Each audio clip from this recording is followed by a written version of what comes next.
Assalamualaikum warahmatullahi wabarakatuh. Hai sahabat Indonesia, bagaimana kabar kalian hari ini? Semoga kita dalam keadaan sehat dan tetap bersemangat untuk belajar bahasa Indonesia. Ya, pembahasan kita kali ini adalah puisi.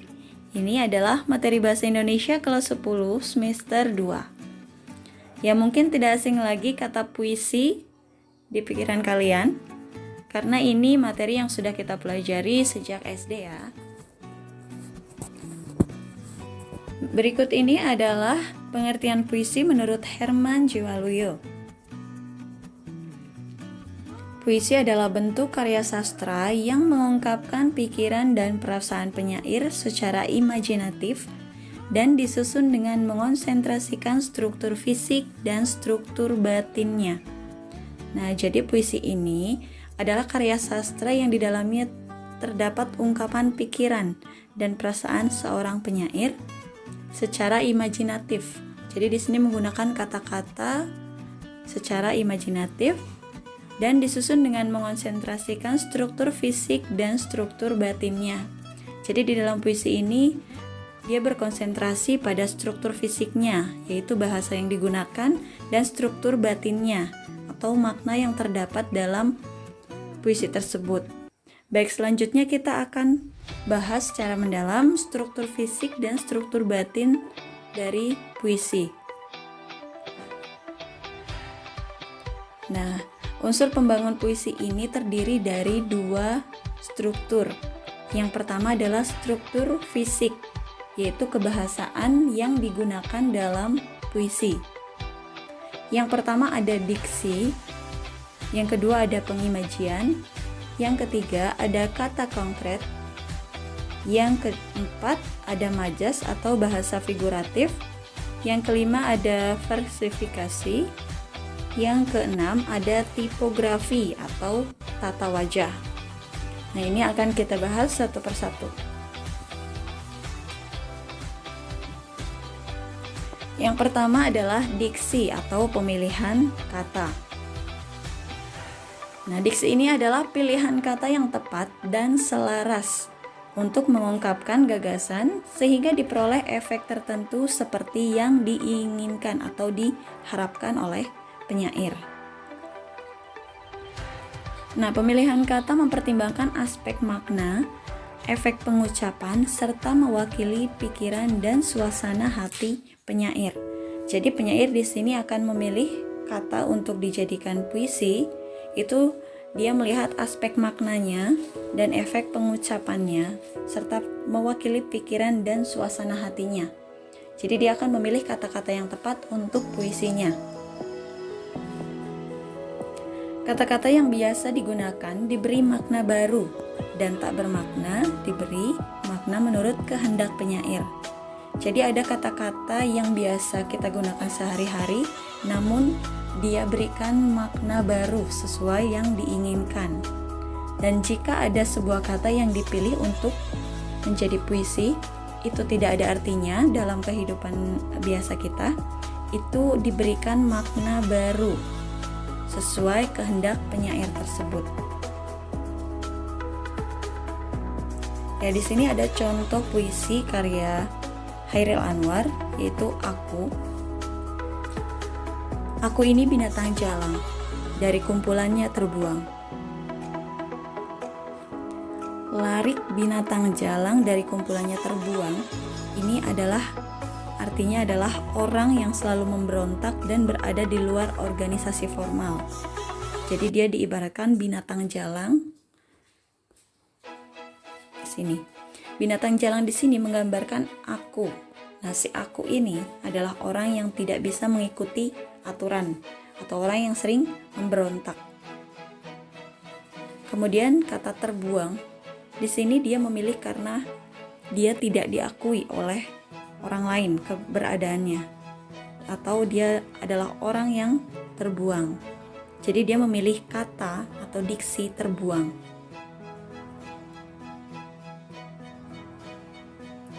Yang kedua adalah pengimajian. Nah, pengimajian ini adalah kata atau susunan kata yang dapat menimbulkan hayalan atau imajinasi. Nah, imajinasi di sini bisa berupa penglihatan, pendengaran, dan perasaan. Ada 3 jenis, yaitu imajinasi visual yang menjadikan kata-kata itu seolah-olah pendengar atau pembaca itu melihat.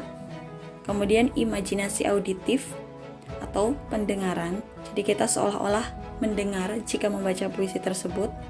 Kemudian ada imajinasi taktil, atau kita seolah-olah merasakan, bisa meraba atau menyentuh benda atau apapun yang disebutkan dalam puisi tersebut.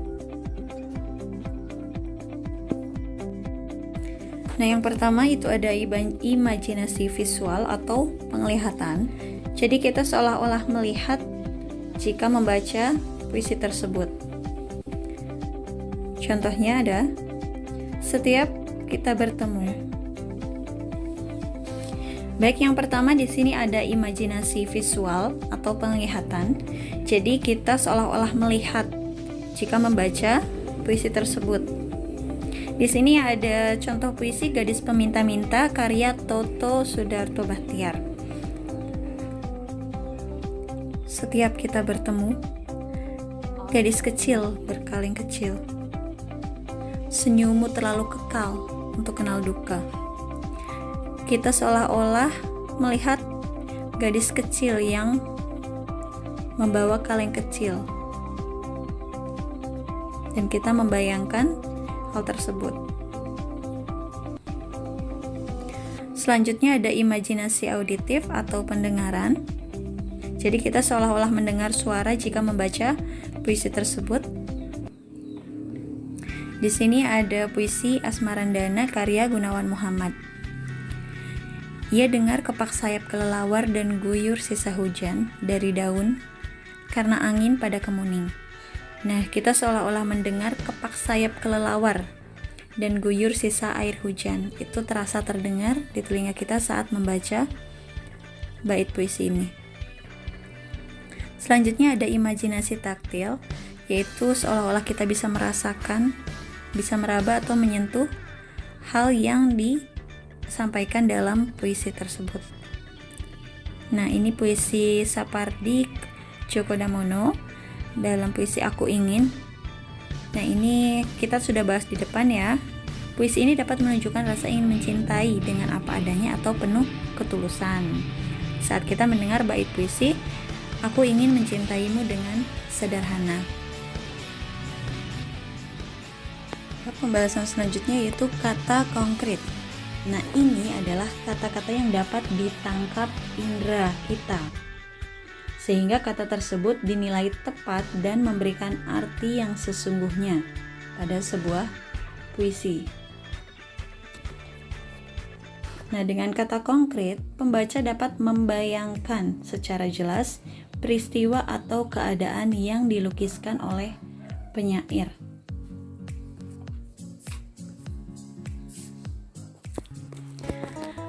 Kata salju yang berwarna putih dan rasanya dingin bisa digunakan untuk menyampaikan makna kias tentang kesucian, kehampaan, dan rasa dingin.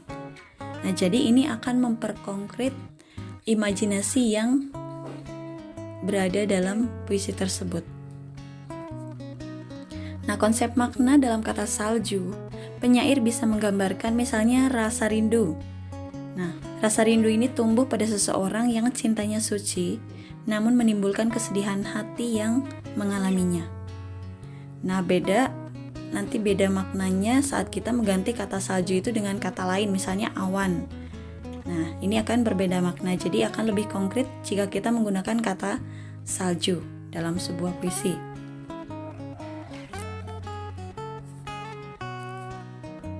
Yang selanjutnya adalah majas atau bahasa figuratif. Nah, ini adalah gaya bahasa yang digunakan penyair untuk mengatakan sesuatu dengan cara membandingkannya dengan benda atau kata lain.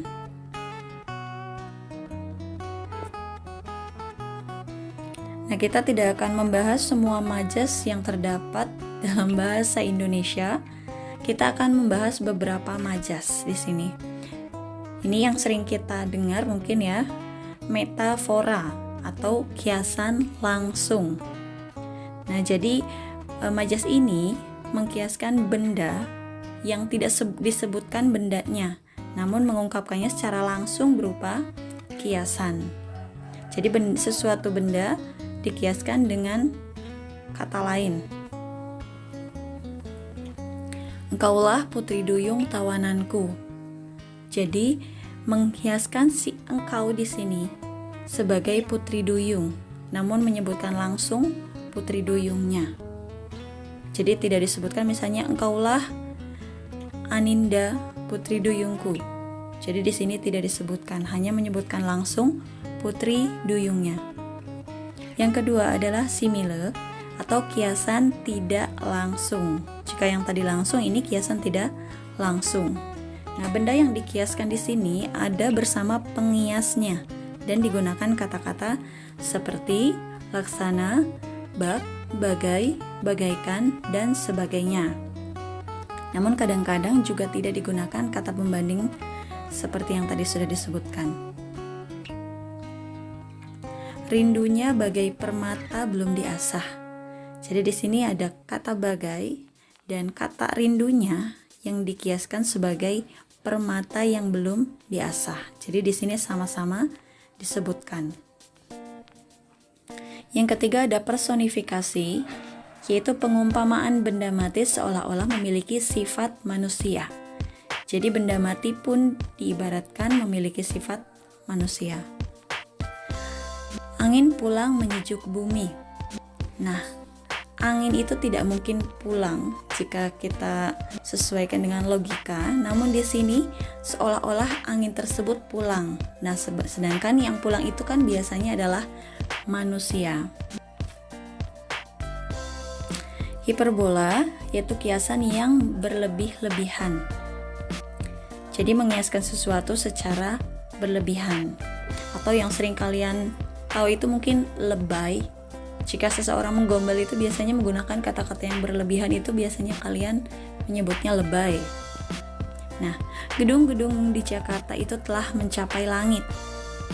Padahal yang kita lihat tidak sampai ke langit, tapi di sini karena saking tingginya mungkin melebih-lebihkannya seolah-olah dia itu mencapai langit.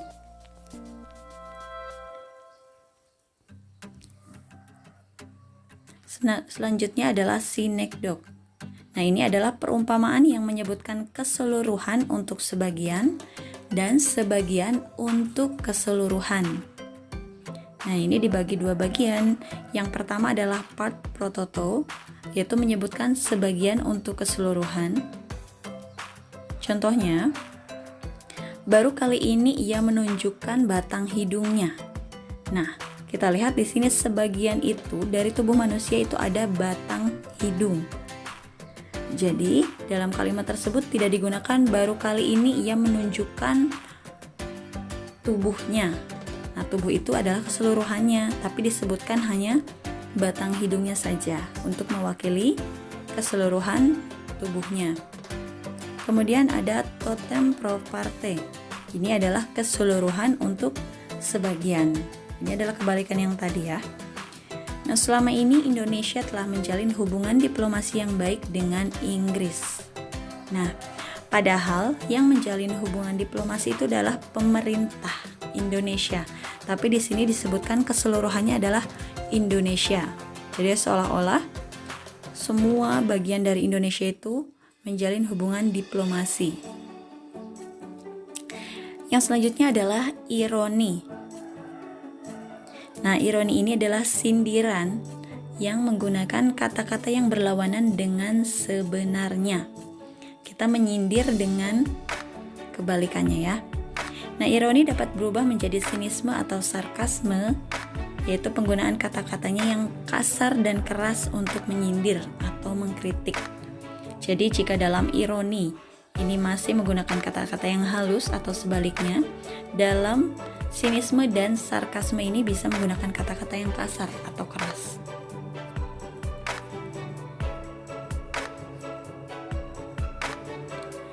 Dalam setiap dengkuran anak yang kelaparan, kami tetap tersenyum lebar, memandangi piring yang tak juga terisi. Kami merasa bangga melihat jajaran gigi putih para pejabat negeri ini yang menebar janji. Nah, di sini ironinya, kami tetap tersenyum lebar memandangi piring yang tak juga terisi. Nah, merasa bangga melihat jajaran gigi putih para pejabat negeri yang menebar janji. Jadi di sini ada seorang pejabat negeri yang menebar janji untuk menyejahterakan rakyat, tapi di sana masih ada anak-anak yang kelaparan. Ini untuk mengkritik atau menyindir para pejabat.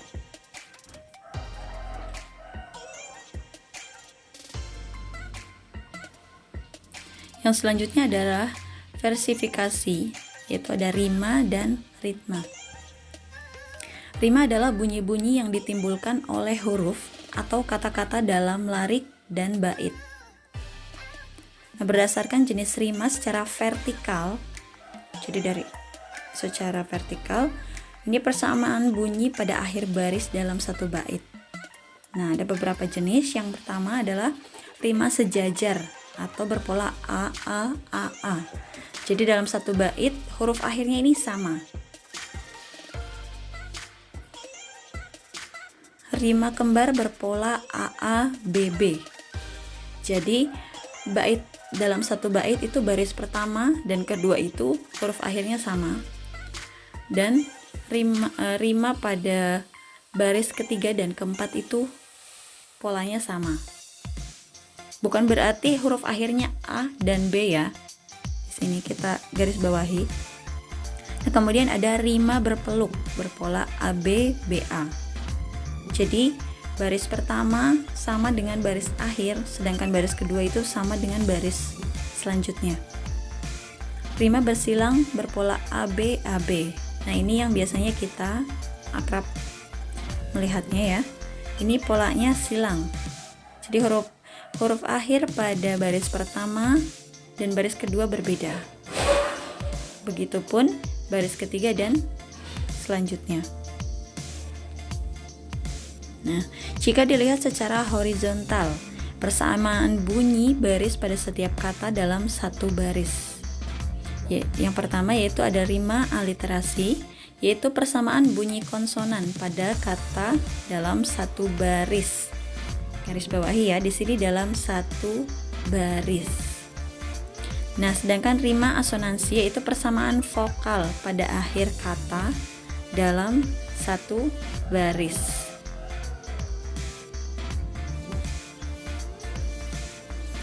Sedangkan irama atau ritme itu adalah pergantian tinggi rendah, panjang pendek, serta keras lembut ucapan bunyi dalam pembacaan sebuah puisi.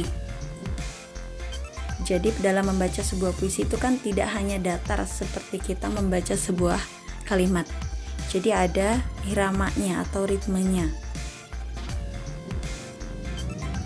Yang selanjutnya adalah tipografi atau tata wajah. Nah, tipografi ini adalah pembeda yang penting antara puisi dan prosa. Jika dalam sebuah prosa itu bentuknya adalah paragraf, sedangkan dalam puisi ini adalah membentuk bait dari larik-lariknya. Nah, larik itu berarti baris-barisnya, dan setiap kumpulan barisnya itu membentuk sebuah bait, bukan paragraf ya. Nah, ini ada beberapa tipografi. Ini yang biasanya kita lihat, yaitu berbait-bait seperti biasa. Kemudian selanjutnya dalam puisi kontemporer ini tipografinya semakin tidak bisa kita tebak. Nah, namun dalam tipografi tersebut kita bisa mendapatkan maknanya. Mungkin ada maknanya tersendiri dari bentuk atau tata wajah puisi tersebut. Seperti ini.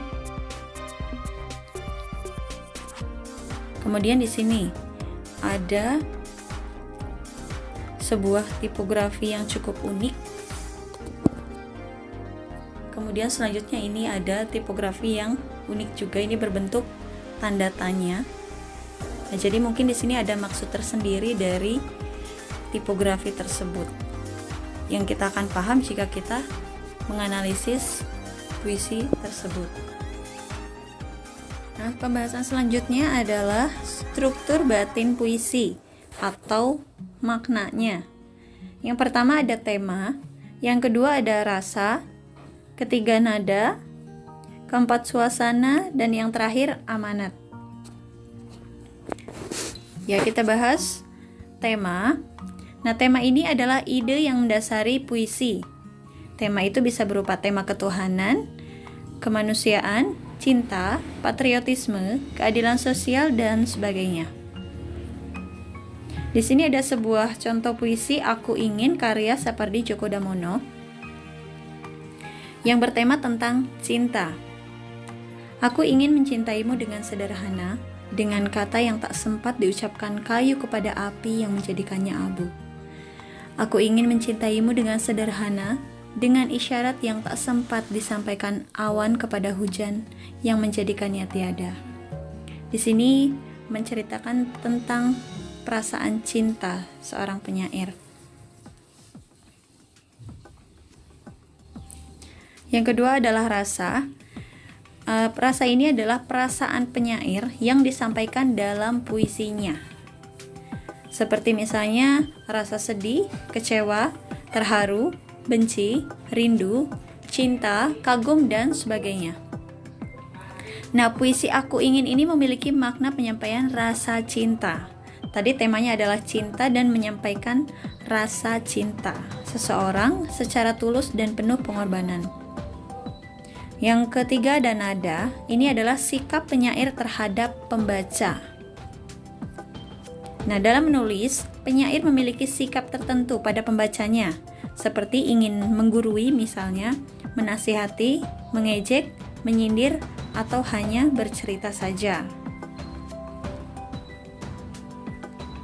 Kemudian adalah suasana. Suasana ini adalah keadaan jiwa pembaca setelah membaca puisi. Nah, puisi Aku Ingin karya Sapardi Djoko Damono dapat menimbulkan suasana haru dan romantis bagi siapapun yang membacanya. Nah, namun berbeda pula dengan misalnya seseorang yang sakit hati atau yang cuek dengan cinta misalnya, dia akan merasa muak mungkin membaca puisi tentang cinta. Yang terakhir adalah amanat, yaitu maksud atau pesan yang ingin disampaikan penyair dalam puisinya. Nah, puisi tadi Aku Ingin memiliki amanat atau pesan, yaitu cintailah orang yang kau cintai dengan tulus dan buktikan rasa cinta itu dengan pengorbanan, bukan kata-kata. Karena cinta tidak bisa diukur melalui kata-kata, melainkan melalui pengorbanan yang telah dilakukan. Baik, mungkin hanya itu pemaparan dari saya. Semoga dapat dipahami dan semoga bermanfaat. Saya ucapkan terima kasih. Wassalamualaikum warahmatullahi wabarakatuh.